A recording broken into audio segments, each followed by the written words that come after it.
What is up? Welcome to this week's episode of Lambgoat's Vanflip podcast. Today, I am joined by Trae of Mouth for War, Colorado-based band who are, I'm assuming, giant fans of Pantera. Welcome to the show, Trae. Hey, thanks for having me. Are you guys big fans of the band Pantera? Um, I grew up on Pantera for sure. I would say the name made more sense when we first started, and we kind of grew into something that fits less. But hey, it's still there. Yeah. You guys are relatively a new band, but you guys within the last month or two, I think, signed with MNRK Heavy. So how's that been going, and how did you guys get involved with them? It's been going great. Everybody on the Monarch team seems very nice. We've met a handful of them in person on tour. We were on tour with that Body Snatcher Boundaries tour in Mm-hmm. 2020, right when stuff started coming back, and we actually met up with a Monarch rep in Brooklyn, and I guess they thought we were some cool dudes because they made it happen pretty quick. It's kind of been news we've been sitting on for a while, but we're glad to finally have it out to everybody. Yeah, and then you guys are putting out your next full length, Bleed Yourself, which is coming out in a week or about 10 days from now. But as you are listening to this in your ears or watching on YouTube, people who are listening to the podcast, it has been out for a week or two at this particular point. So you should be either A, have checked it out or going to check it out currently. But yeah, so what are you guys planning for the release? Are you doing anything specifically? I know you're home now, but are you planning on heading out on the road and supporting it and everything?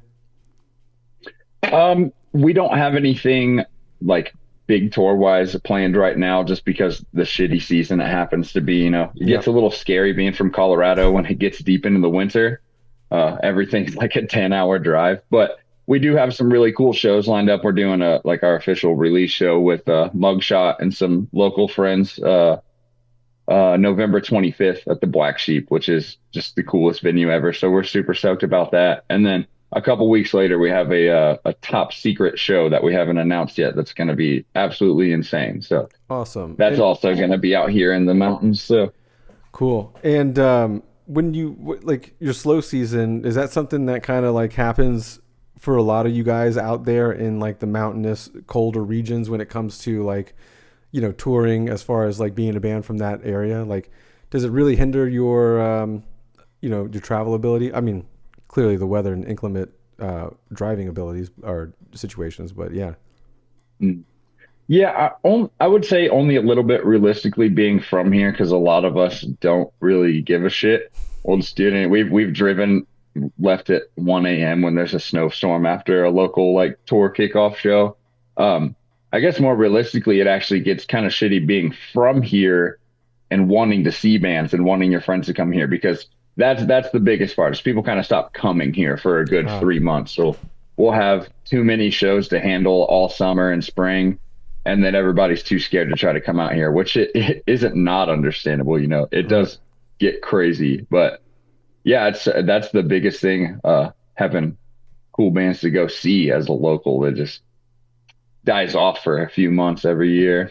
Yeah, I would assume that we're kind of coming up into quote unquote van flip, time as far as like bands on tour, where you have the possibility of sliding off the road or hitting some black ice or, getting to a wreck in general out there, which is no bueno for anybody. But I'm yeah, sure. you guys obviously won't have to deal with that too much until it kind of like warms up a little bit and early next year hopefully.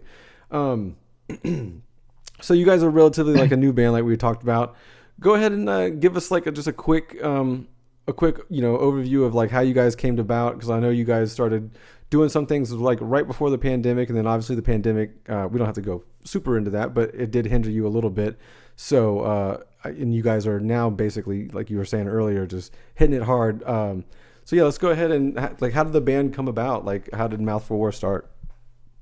Yeah, so most of us are from two different bands. We were in a band called Bruise that was getting pretty active at the time, but we were from Indiana actually. We were on Unbeaten Records and touring a lot.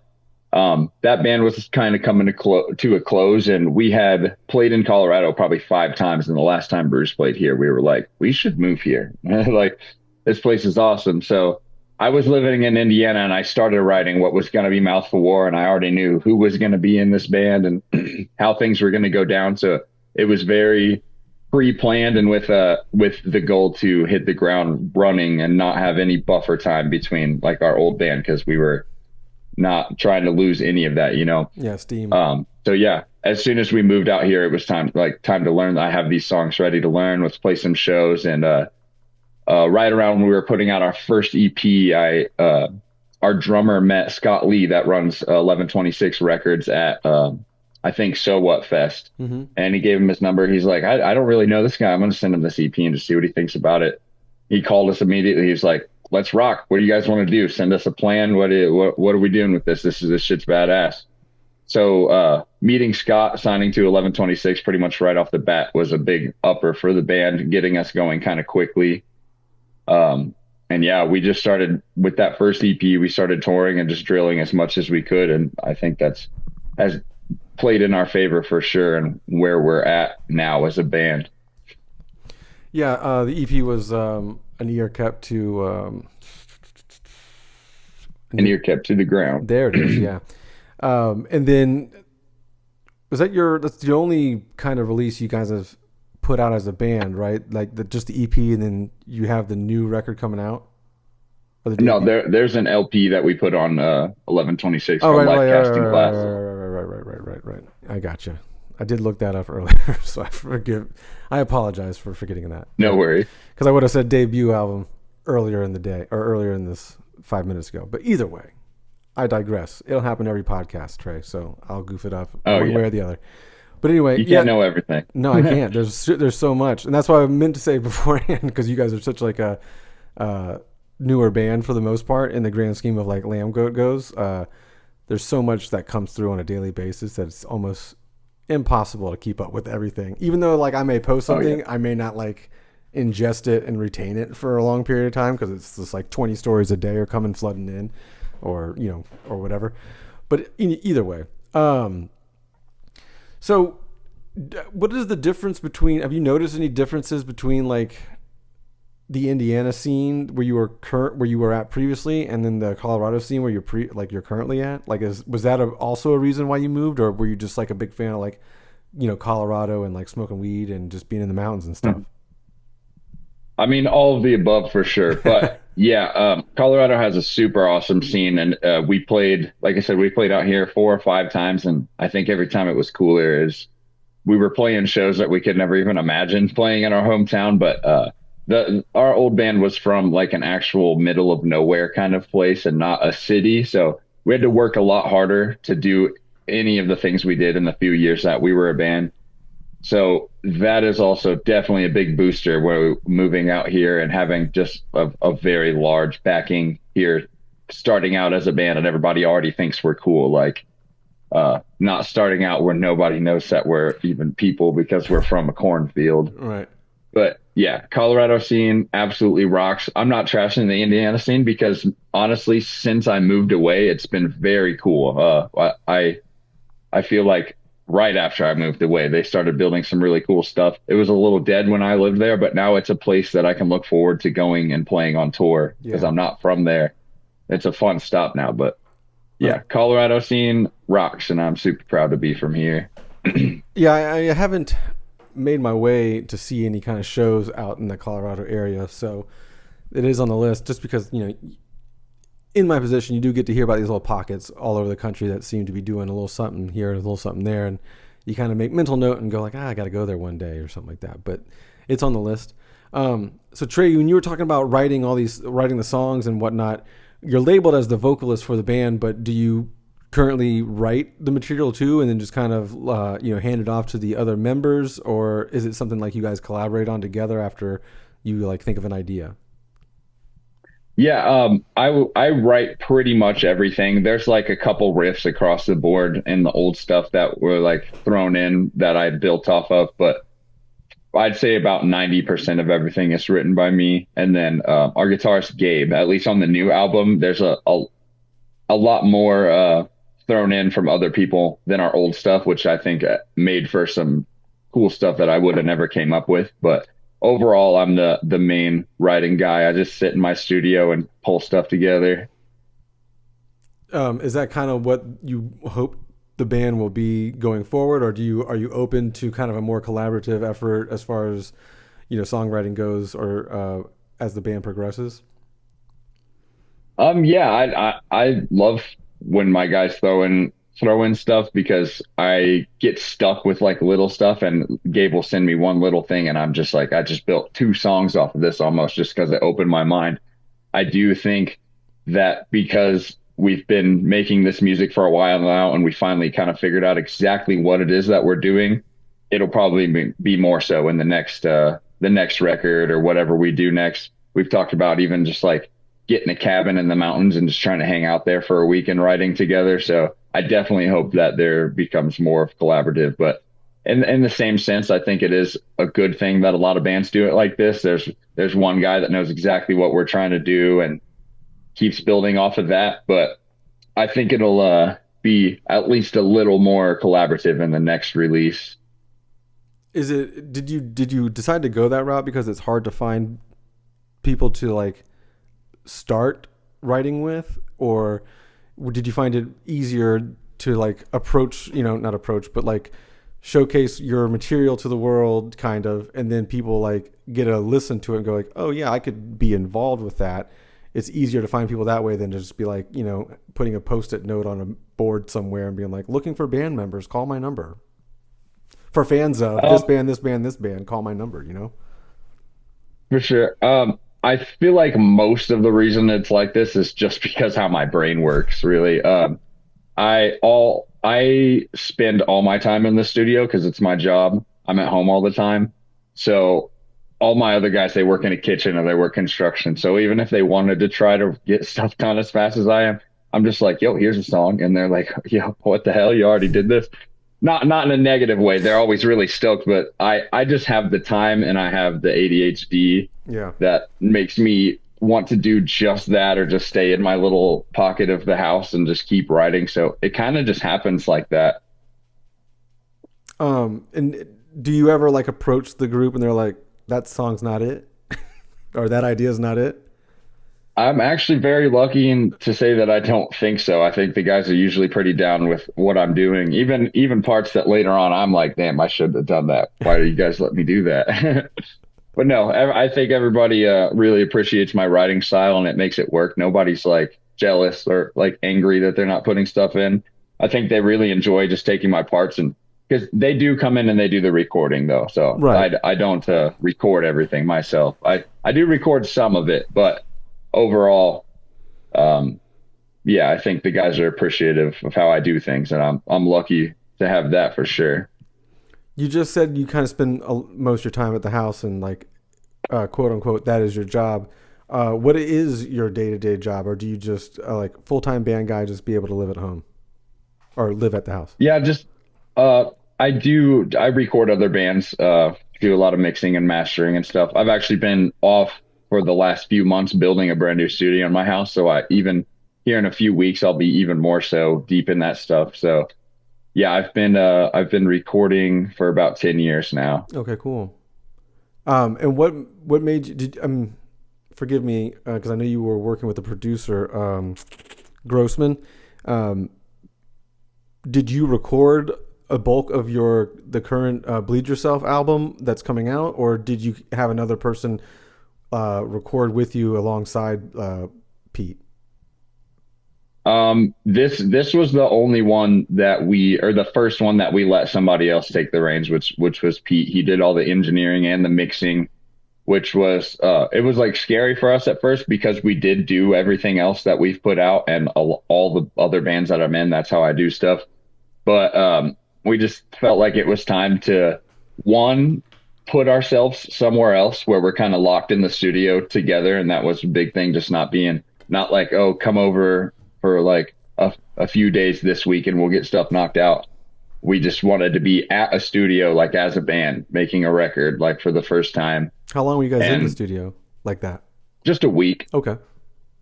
Yeah, but yeah, like I said, that was the first time we did something like that. So I think it called for a lot of cool things and just becoming better friends and everything and just dialing in stuff in a different way because we're in a nicer space that we've never been in. And yeah, we trusted Pete and he knocked it out of the park. So we're very stoked about that. Cool. Did he, as a producer, because, and I don't want to just label him as that on this particular project, but did he offer any kind of input as well as when you guys like showed up with like quote unquote finished songs? You know what I mean? Like, did he offer any kind of input of like, hey, you should do this there or that there, or it may sound better if we do it this way, or and that could also be like within the song structure or songwriting, or even mixing, mastering, and engineering stuff. Did he have like a lot of input or any input on that? Yeah, no, he wasn't like super crazy with it, but he did have some little tiny things that he threw our way that we were like, oh, that'd be cool. Throw a little pinch harmonic there, or add a layer of this underneath of that. Not really anything structural wise, but I did appreciate that about him being like vocal about just little bits because that's my biggest thing when we're making music, just the tiniest things, a little pause or a little stuff like that. He did have some cool input on stuff like that. Yeah, nuance. I think the term for Yeah. that is nuance. Um, so, goddamn, I just fucking went blank. Either way, we're gonna move on from that. Um, Jeez Louise, I'm blanking here, Trey. Okay, I do the same thing. we're You gonna. were in the middle of asking me a question and I was already forgetting and I was like, oh no. Yeah, no, that happens. So You you're have good. ADHD and I have ADHD. I'm assuming you're Colorado. You're in Colorado, so you were partaking in the Colorado State Flower, and I have not yet. So today, so I don't have an You're excuse. behind on schedule, Yeah, I dude. don't have an excuse as to why I'm blanking, but it is what it is. What got you down this road of like aggressive music? Just like in general in Yeah, yeah, life. yeah, yeah. Like, how'd you end up, being a guy that kind of now runs a studio and being in bands and loving aggressive and extreme music? Um, Man, it was a long pipeline, I guess I'd say. I've always been a musician since I was a kid. My grandpa would buy me guitars and stuff. That's what I've always been into. I wanted to be a rapper when I was like 7 and had my little Walkman. So like if some form of music was always in my life, I've been playing guitar, like actually trying to learn since I was probably 10 or 11 years old. So, but I definitely started with stuff like Blink 182 and like Green Day. Those are still some of my favorite bands of all time, but that's the kind of stuff that I started on for a long time. When I was very young, I started bands that were like cover bands, Blink 182 and stuff like that.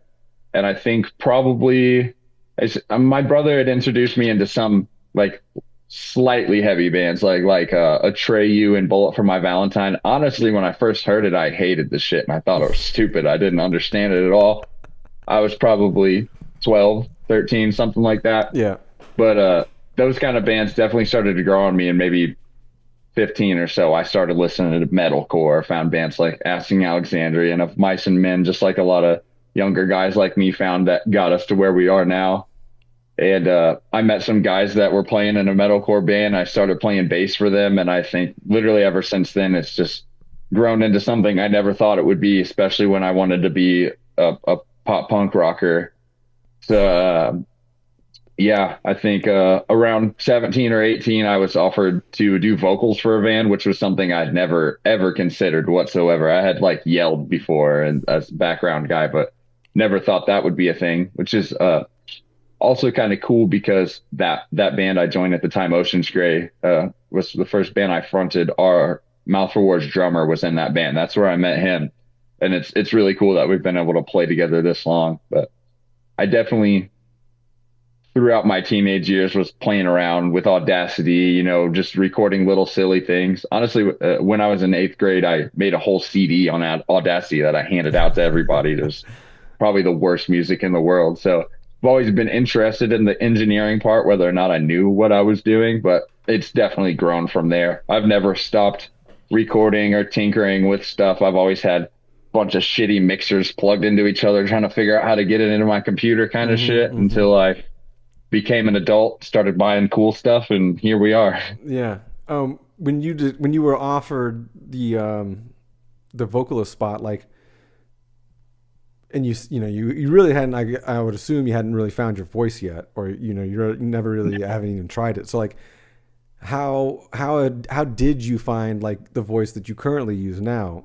Like, did you take from people that you had, bands you'd liked or bands you'd seen on stage, or like did you just try things, in your own time?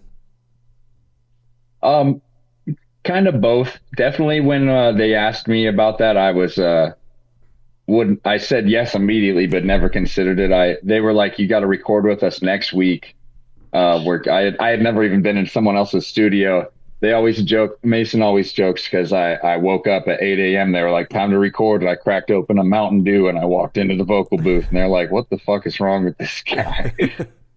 But yeah, it's kind of strange to listen to myself now and listen to something back then because it's not even the same guy. I think most of Bruise, I kind of had like a higher register voice that not even trying. That's just what kind of came out of me. But there was one point like right in the middle of Bruise, I think from touring so much and not doing it right that my voice wouldn't do that anymore. It Mm-hmm. was very strange. And all of a sudden I like had to go low. So there was just a release where it sounded like there was a whole different guy all of a sudden. And since then, that's just how my voice has grown. Spending a lot of time on the road will just do it to you. I don't even think I've ever really considered like at home been like, oh, I should try to sound better, or try to sound like this. I think we just kept playing shows, and now I feel like I listen to myself and I'm like, I sound like a fucking monster now. I don't even know how I do this shit. But yeah, I take influence from I like Lambgoat a lot. That's a big influence for our band overall. But I really like the way Randy Blythe like his pronunciation and stuff. I feel like that's a thing that I do a lot that I take from him. And like bands like the Devil Wears Prada and stuff, I do a lot of the way they stack their vocals and stuff. Mm-hmm.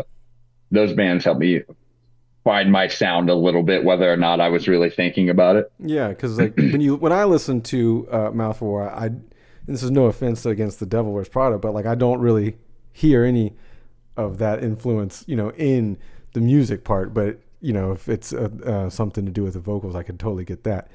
The other thing,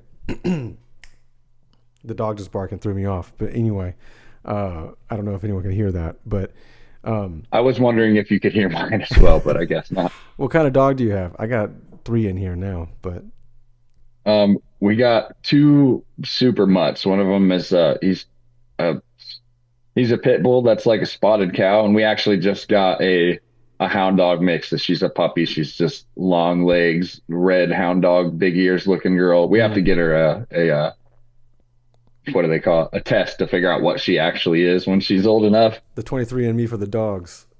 Yeah, yeah, we did that for Chopper, which is our older dog, and he has everything. Like the first dogs that are in him, they're like he doesn't even look like it, but there's a list of like 10 of them. Yeah, it's kind of crazy. I know we're going a little off topic on on dogs now, but it's kind of crazy that because I have a boxer, and then my partner has two little Chihuahua mixes. That one's mixed with a terrier, and then one's more Chihuahua. But like, it's crazy that all of those dogs come from a wolf. And you look at a Chihuahua, and you're like, how the fuck, dude? I don't understand. But You're like, not you, no way. yeah, no, I don't understand it. But going back to the vocal stuff and everything like that, it's back because I also moonlighted as a vocalist in the early 2000s in a band. And when you were saying like, you just go out there and just do it, and you don't really have you're not really thinking about how to do it or how you should sound or how to sound like that. That's kind of like it was for me too. I just kind of went out there and like whatever my voice was doing, that's what the voice was, and that's just how it was.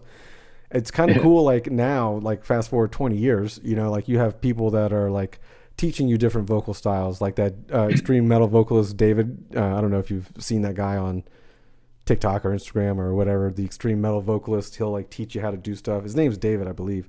And he'll tell you how to do like Randy Blythe's this, that, or the other, or, if you want to do a different type of guttural sound or a, nasally sound, he tells you how to do it.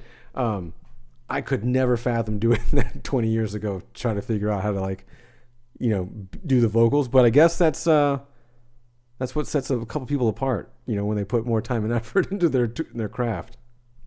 For sure. Yeah, I can't. necessarily imagine trying to learn vocals like learning like a guitar or something. I just, yeah, Yeah. I agree for sure. It's cool. And I have a lot of friends and a lot of cool bands that just have, they can make the craziest noises I've ever heard. But I'm like, how do you like learn to do Yeah. that? I've never gone to like a singing, like a person, like a vocalist that would teach you, like whether it's like formal singing or, like David does with the aggressive, extreme vocals.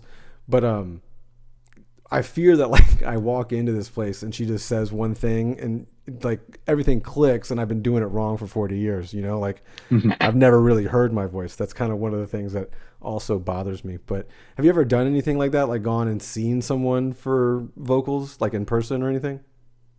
No, not at all. Mm. When you were younger, now that I'm thinking about your rap career, I want to know like what kind of rapper would Trae have been at 7 years old? Like what were you wanting to be? I wanted to be Eminem, of course. I was from Indiana. Yeah.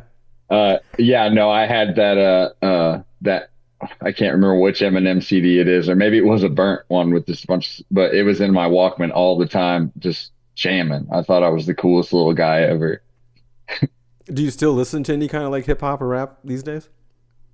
Yeah, for sure. I don't listen to it as much as I used to, but I think that makes me appreciate it more when I find an artist that I really like. Yeah. Um, when going back to recording and studio stuff, how did you kind of figure that you were decent at it? Like because you started doing it at such a young age, just kind of out of necessity and just curiosity, I would assume, just like trying to record stuff and you having all these little like gadgets and gadgets trying to get everything over to your computer.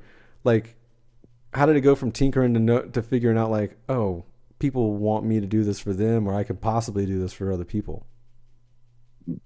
Um, I don't even really know when that decision came. Maybe I would say maybe just when I was old enough that I had a place to record someone with a full drum set and stuff. But of course, I when I started doing it, I was still really bad at it. Even now, of course, there's room to grow. There's learning, but I spent a very long time recording bands when I didn't know how. And I think that's the best way to grow, really, of course, is just by doing. But I put out more bad sounding things than anything until maybe the last 5 years or so, where I feel like I've started building a sound that I'm actually proud of.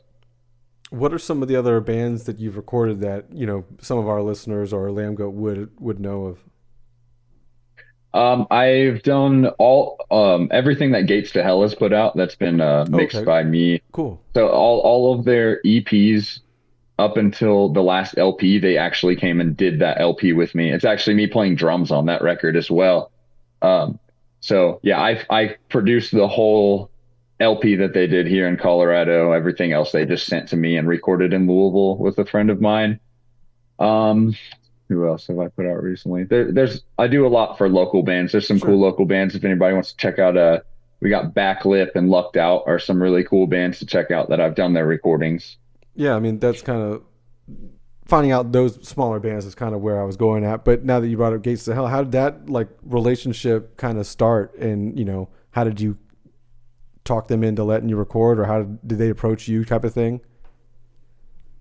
Yes, being from Indiana, one of the closest like cool hardcore scenes that had like a lot of people was Louisville, and that's where Gates is from.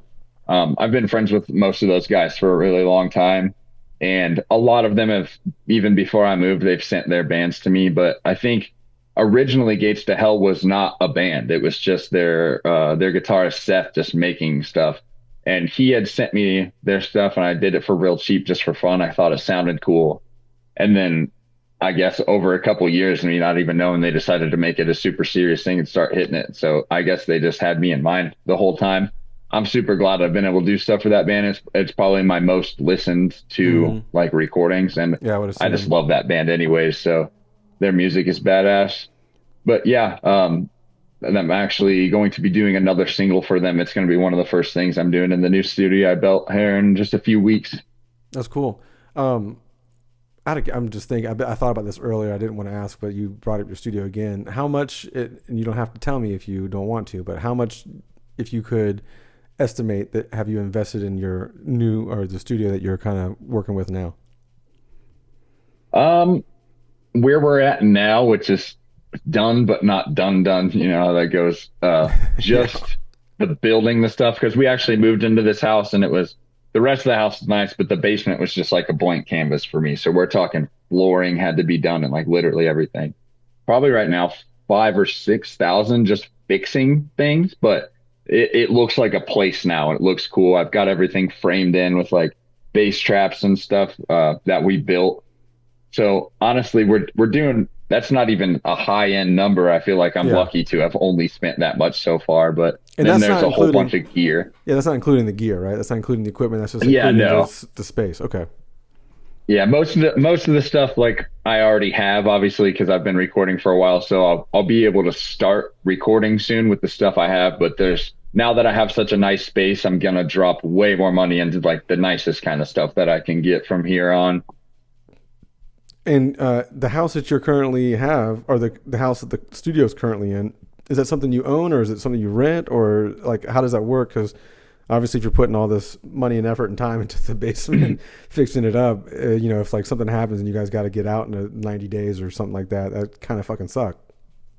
Oh, definitely. Yeah, no, we bought this house finally. We've been here for about 5 years, and I would have never imagined that we were cool enough to buy a house yet, but here we are. So I'm very stoked about that. It's the only reason I'm being able to do something this badass, and I Uh, honestly, in a way, feels like I'm finally starting the life that I've been trying to do. I've been spending years and years in rentals where I can just hang up a couple things on the walls for sound, but now I can build yeah. shit that's going to be like a permanent place to create.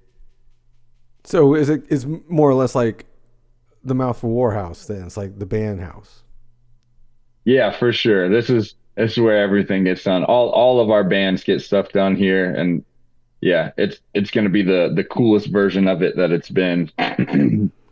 Was that the idea 5 years ago when you moved to Colorado? Like we're all gonna just go in on this house, or like is that something that you just kind of came in like, here we're renting this house and this guy just maybe wants to sell it to us over a course of time? No, we've had to move a few times, but when we first moved out here, it was a lot of us actually living in a house together. There was one guy that played bass for us that actually ended up moving back to Indiana and leaving, but that actually made starting this a lot easier because we moved to Colorado and we had 5 or 6 dudes living in one big house, and it was like rent was like $200 or something. Mm.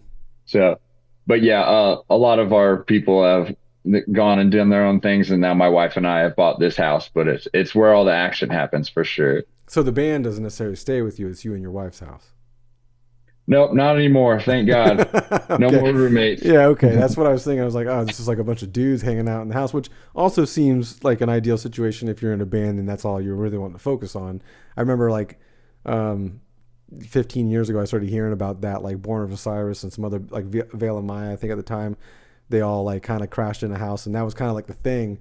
They'd Uh, just get like a band house and that would, or like a label would rent a house or something like that. And they would all stick them in there.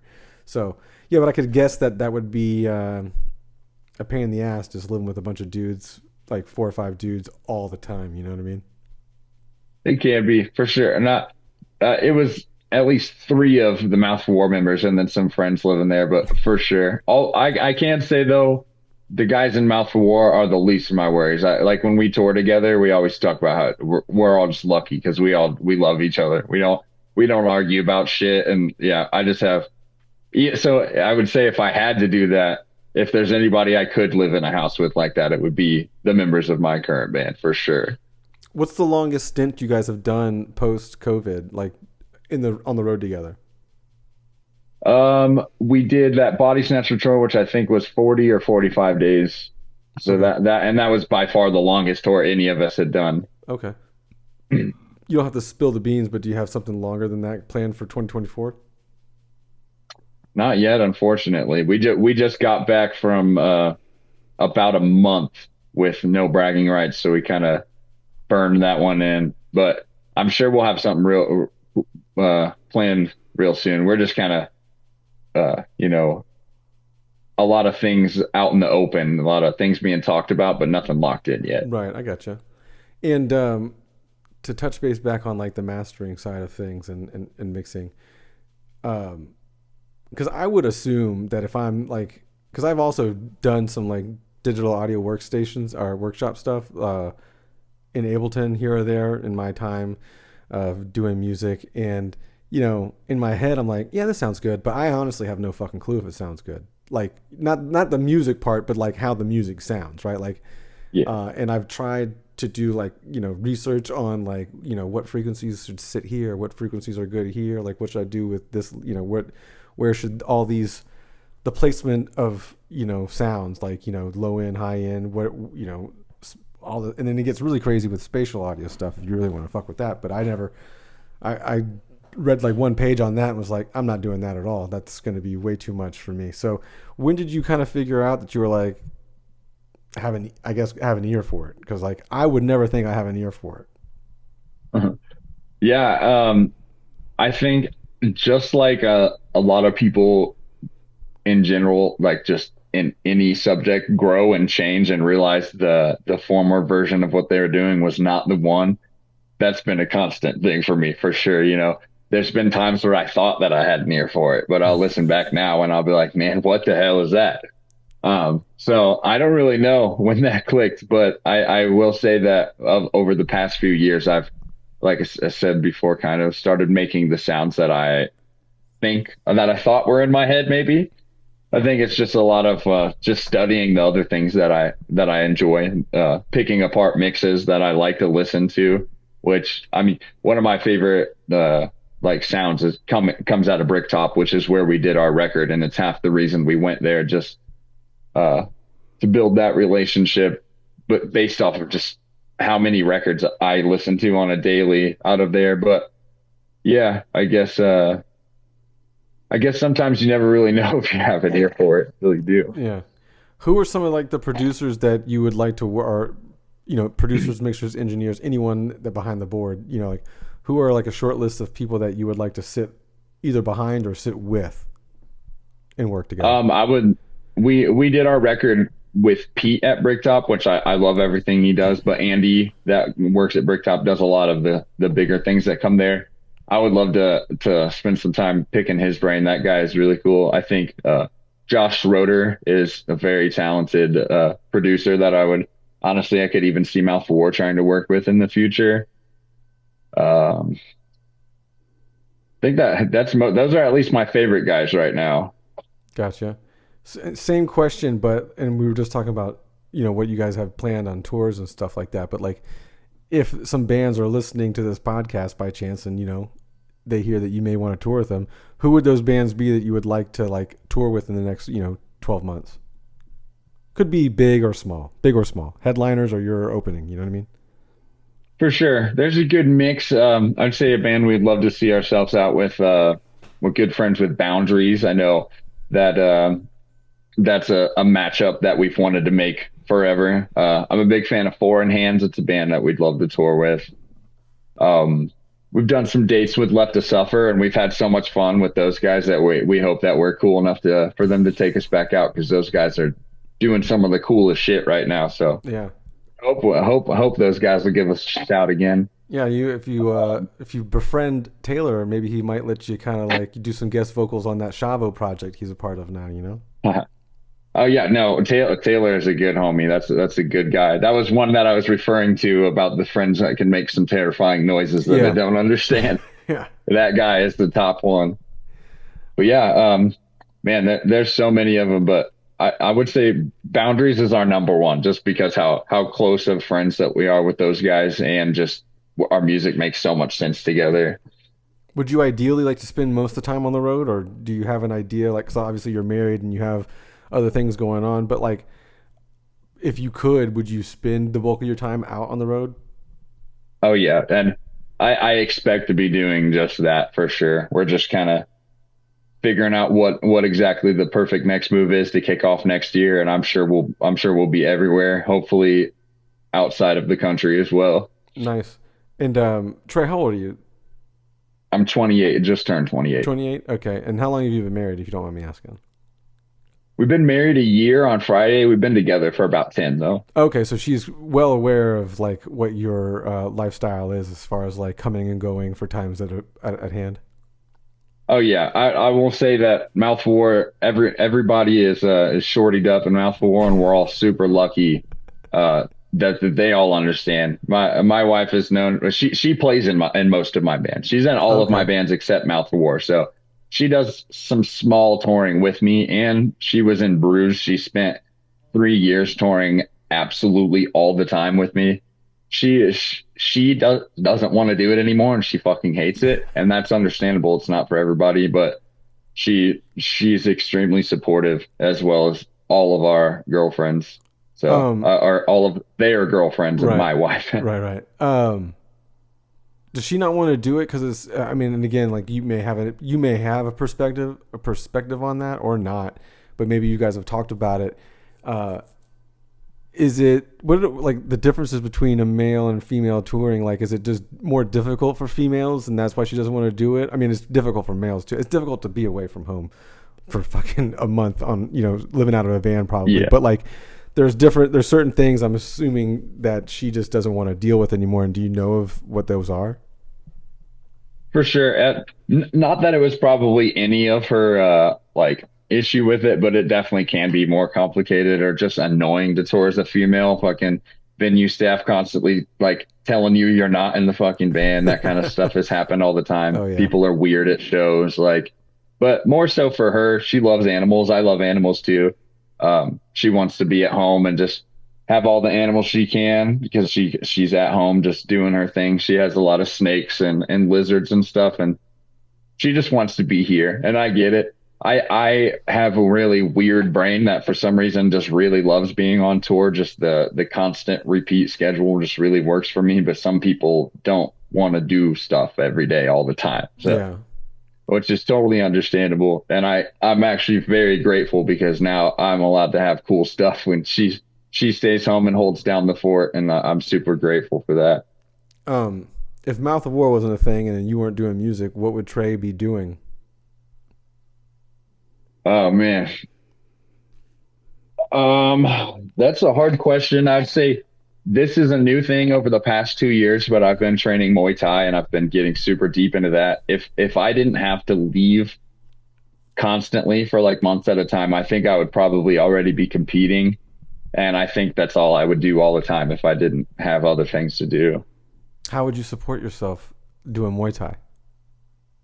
That's a good question. I mean, if I wasn't doing mouthful and touring, I would hope that I'm still recording. But if that's out of the question, who freaking knows? Yeah, I was trying to see if you had any like other interests in any other kind of like work field outside. I mean, Muay Thai is definitely a work field if you get to the level of like fighting and you're doing it constantly. There's definitely many levels of like getting by and making a lot of money in that field. So, but do you have anything like any interest outside of like the band or Muay Thai that could transcend to the workforce or to a career Um, outside of recording? Sorry, outside of recording. I guess that's the thing that sucks. Like, I kind of don't. I've Yeah. spent literally my whole entire life, even from childhood, being a musician, and it's never been a thought that I wouldn't. So, I'm one of the few guys that I know that just like doesn't do anything but this. I wake up and I go in the studio and I just spend all my time doing just that. Whereas a lot of my friends, they like to play video games and stuff. Mm. Not that I'm talking shit on that. I try to play video games and like can't not be busy. I don't have the attention span for it for some reason. But yeah, that's a loaded question. That's going to have me thinking for the rest of the day now because I'm going to be like, what the hell would I do? Yeah. Well, I don't mean to ruin your day or take up a big chunk of your day after this is said and done, but I had to ask. Um, Just kickstart my midlife crisis. yeah, just at 28, it's like a quarter life or hopefully quarter life crisis for you. Um, yeah. Fuck. God, dude, I had this fucking question I've been waiting to ask you, and now, of course, I fucking said quarter life crisis, and I've thrown myself off yet again. But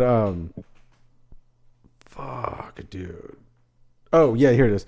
Do you think like ADHD has like helped or hindered you in your career path selection? Um, Surprisingly enough, I would say help. Just because, I mean, if I didn't use caffeine as a helper, I would be screwed. But yeah, in a weird way, it has helped. I think it has a little bit to do with not just ADHD, but just other like mental health problems. I have bipolar disorder. So I would say I do have my days where I'm like, oh, I'm going to get up and I'm going to write 6 songs today. And then the next day I'll get up and I'll be like, don't fucking even look at my computer because Yeah. I don't want to live. Just, I mean, a lot of people have that, but sometimes I don't understand how it's been so helpful to me, but I think, yeah, it has been. Yeah, part of the because I've had ADHD all my life too, and I'm one of those guys that doesn't go around just saying it. I've actually been diagnosed with it at a young age. Oh, But yeah, for, and it's a cool hot topic to just say you are ADHD to explain just being a shitty person. But I'm not out here trying to be a shitty person. But I do think it's kind of like also a superpower in a lot of ways because yeah, I don't necessarily know how a normal brain would work, but like I know how my brain works, and although I do try to attempt to do multiple things at once, like, I might do something here and then walk into the kitchen, try to get a drink. And then I'm like, oh yeah, I got to fix this real quick or do this over here. And then I'm back to the computer going like, what was I doing over here? But it allows you kind of some kind of superpower type stuff too. So, but do you say, I don't know if you medicate, for ADHD, but, I'm off and on with that. I've not taken any ADHD medication for almost like 10 plus years at this particular point. But growing up, I was on and off of all sorts of different kind of like Adderall, Ritalin, Concerta, whatever it is. I've probably tried it all. But I kind of like, and I don't know, maybe because I also started smoking weed at a much later age. I was probably like around your age when I started smoking. So it was probably like 24, 25, a little younger than you are now. And I think from that moment on, because weed was sold as something that was like completely horrible. I grew up in the Dare times, so when Dare was coming to school and fucking yelling at you about drugs, it was like freaking me out, and by 25, I'd already been drinking since like 17, 18 high school times. And when I tried weed for the first time, I was like, oh my God, this is just like drinking, but like better and no hangover. And so, yeah, but I my also, stomach doesn't hurt. yeah, but I also noticed it kind of like helped with the ADHD stuff too. So, but now I'm coming to a point where I've been going hard on that for almost 15 years, it feels like. And, it may be time to give that part a little break. I don't know. I'm debating it all the time. Do you ever have that situation with yourself?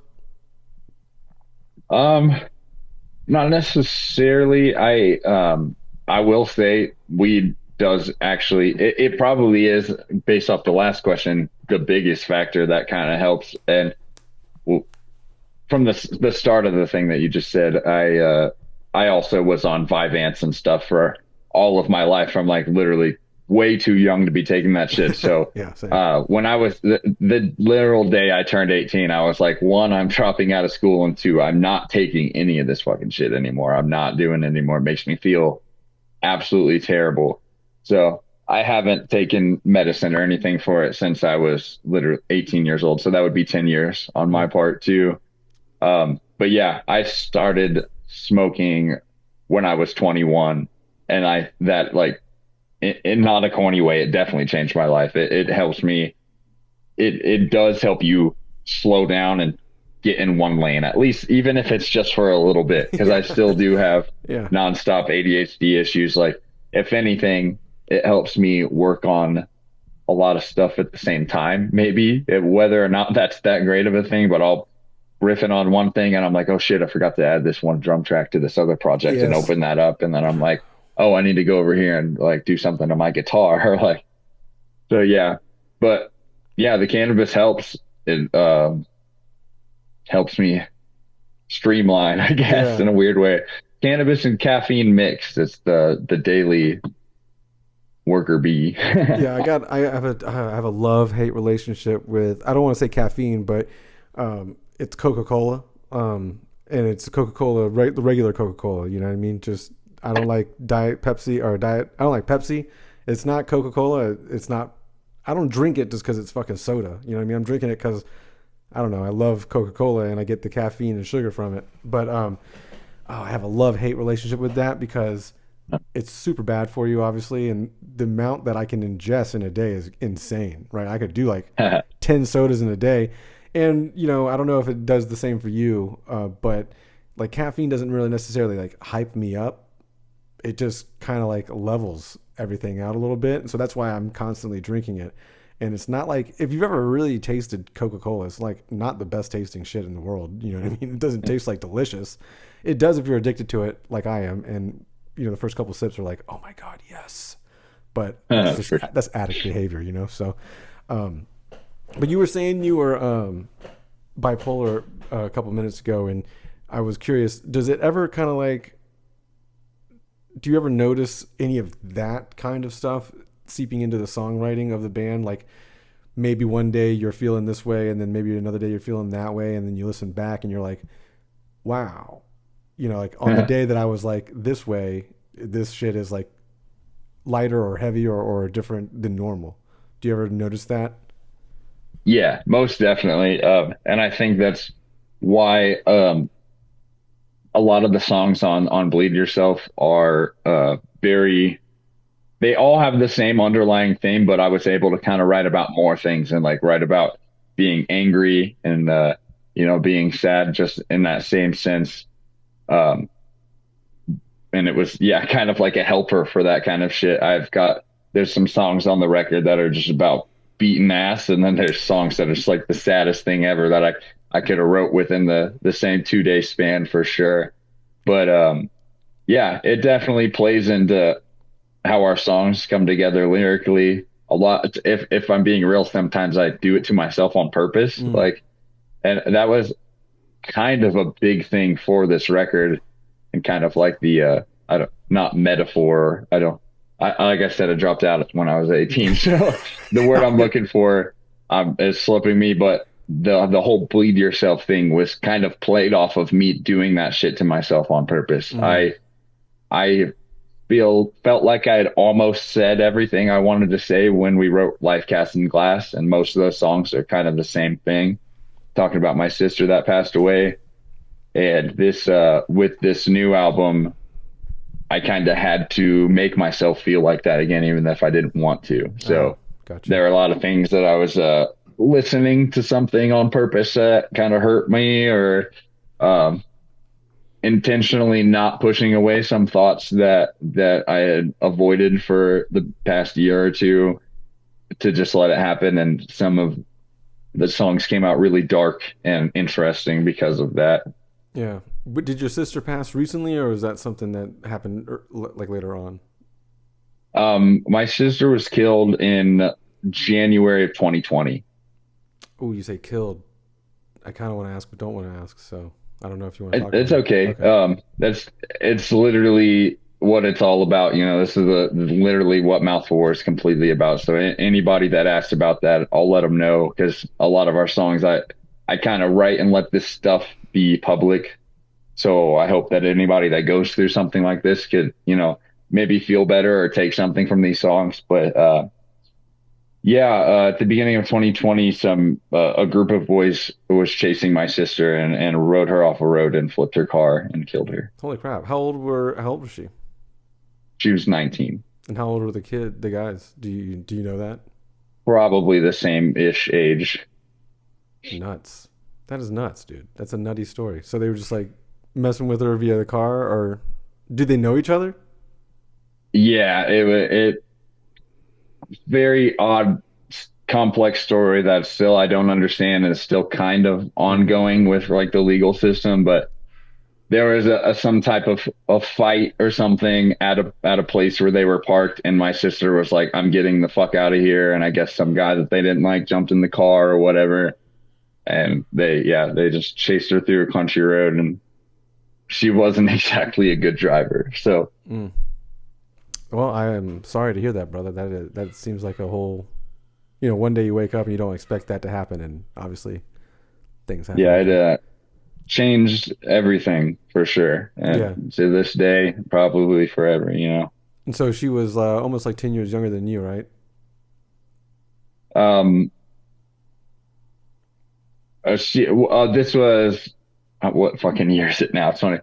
I think she would have just turned 22 or 23. I think she's Okay. 5 years younger than me. Okay. Okay. Wow. Damn. So yeah, she was 19 at the time, but there's been a few birthdays now. Well, not to try to end it on a somber note, but we'll try to switch it up here. So yeah, Trae, I appreciate your time today with us on the Vanflip podcast. If you haven't heard of Mouth for War, definitely check it out. The album Bleed Yourself, by the time you're listening to this, is already out through MNRK Heavy. Hopefully you'll be able to see Mouth for War many times in person in the year 2024. And yeah, do you have anything else you want to shout out? Any other kind of like bands or people that you want to kind of showcase before we kind of cut out here, Trae? Um, Shit, I hadn't considered that at all. I don't know, just What's your jam the studio? record. Yeah, what's your studio called? What's your studio called? Where can people find you for like any kind of like mixing, engineering, recording business? Like-minded company. All of our handles are that like-minded company located in Colorado Springs. You can also check out my other band, 10 to the Chest. I produce all of that music and stuff.